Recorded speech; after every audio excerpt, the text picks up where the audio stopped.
Having recently moved to a new city, I decided to utilize Craigslist to find a potential roommate for my new apartment.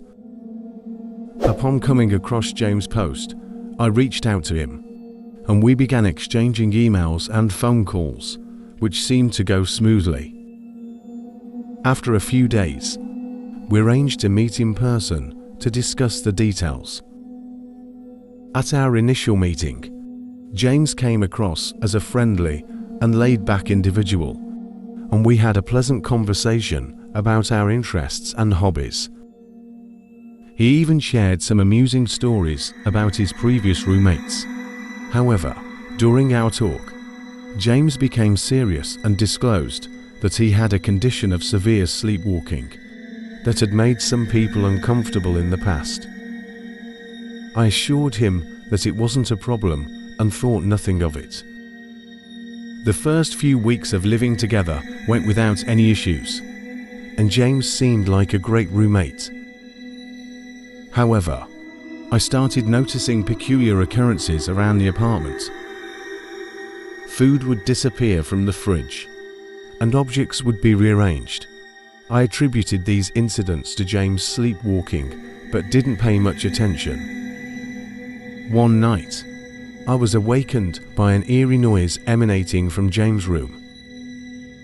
As I listened closer, it seemed like a low growling sound, which sent shivers down my spine. Curiosity got the better of me, and I cautiously peeked into his room, only to see him standing there with his eyes closed, creating a strange and unsettling sight. I decided to retreat back to my room, without mentioning anything to him to avoid embarrassment. Over the next few days, I woke up occasionally to the sound of footsteps in the hallway and doors opening and closing, accompanied sometimes by James making the same unsettling growling noise. While I knew it was just his sleepwalking, it still made it challenging for me to sleep peacefully. One night, however, the situation took a terrifying turn. James' behavior became more aggressive. He appeared at my bedroom door, making the same growling noises, and then suddenly lunged towards me, pinning me down with an unnaturally strong grip. He seemed completely unaware of his actions, speaking in a monotonous tone, instructing me to stay still. As the fearful encounter ended, James returned to his room and closed the door behind him. I locked myself in my room for the remainder of the night and left for work early in the morning, trying to avoid any awkwardness with him. However, upon returning home, I discovered that James had disappeared, leaving his room empty and several belongings missing. I attempted to contact him without success, and he never resurfaced. I'm unsure of his reasons for leaving. His sleepwalking was truly to blame for the unsettling events. The experience has left me uneasy, and I have since associated it with my use of Craigslist, leading me to refrain from using the platform again. I can only hope that James genuinely suffered from sleepwalking, and that he won't return to cause any further distress.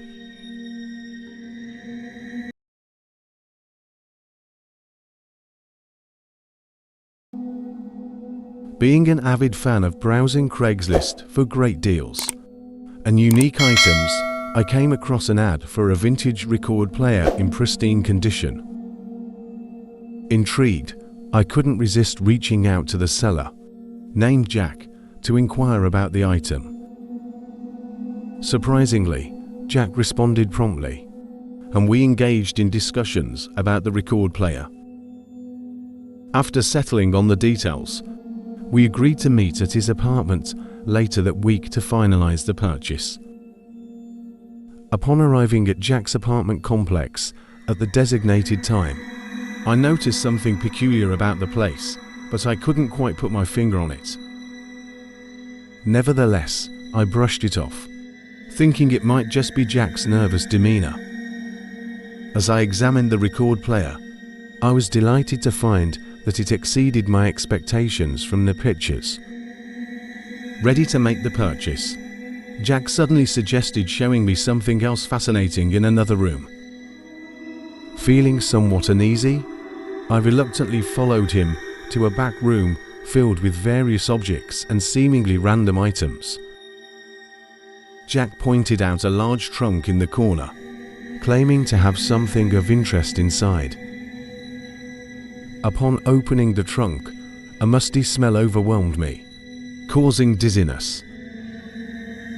Under the tattered white sheet, I sensed something hidden, but I quickly declined Jack's invitation to see more, citing the strong odor. As I tried to leave, Jack persisted, urging me to take a quick look and insisting that I wouldn't regret it. Overwhelmed by strange feelings, I ignored his pleas and rushed out of the apartment complex. However, the unsettling sensations persisted, and I felt increasingly lightheaded. Attempting to drive home, I suddenly lost consciousness and briefly woke up in my car. Still groggy and disoriented, I managed to pull over in a neighborhood before passing out again. The events following are blurry, but I eventually regained some consciousness and made my way home. As my thoughts started to clear, I contacted the police to report the incident. When they arrived at Jack's apartment, he denied having any such trunk, and they found nothing incriminating.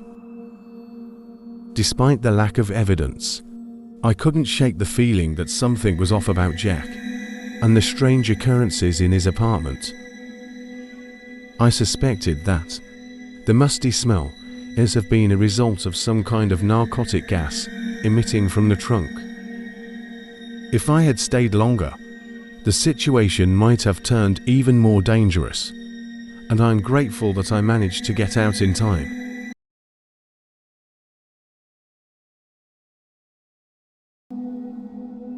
While browsing through Craigslist, I unexpectedly stumbled upon an ad for a stunning antique piano offered at an unbeatable price. I'd been on the lookout for such a piano for quite some time, knowing that they could be incredibly expensive as the seller recognized its true value. Intrigued by the opportunity, I decided to email the seller, and to my surprise, he promptly responded, displaying enthusiasm to meet me and show me the piano. The location he provided was a bit remote and situated outside of town in a rural area, but I didn't think much of it. On Thursday evening, as scheduled, I set off in my car towards the destination. The darkness and winding roads made me increasingly uneasy as I approached the address. Finally arriving at the location, I realized it looked more like an old church than a farmhouse, though I had mistaken it for the latter. The man, who seemed friendly but had a peculiar demeanor, greeted me by waving and calling my name. I cautiously stepped out of my car and approached him. He led me inside the building, and to my surprise, it appeared to be a makeshift musical instrument museum, housing an array of instruments such as drums, banjos, and guitars. However, I couldn't spot the piano I had come to see. When I inquired about its whereabouts, he mentioned it was downstairs. Despite feeling a sense of unease, I followed him downstairs, where he showed me a small dimly lit room with the piano placed at the center. Unfortunately, the instrument looked nothing like the one advertised. Its wood was chipping, and keys were missing, leading to my evident disappointment. Politely, I expressed that it wasn't what I had expected and thanked him for the effort. However, his strange demeanor and the overall situation made me feel trapped and anxious. I declined his offer and hastily made my way out. Once I was back home, I decided to look up the address online and discovered that the place was actually a historical music museum, open for public viewings only on weekends, with no record of selling items.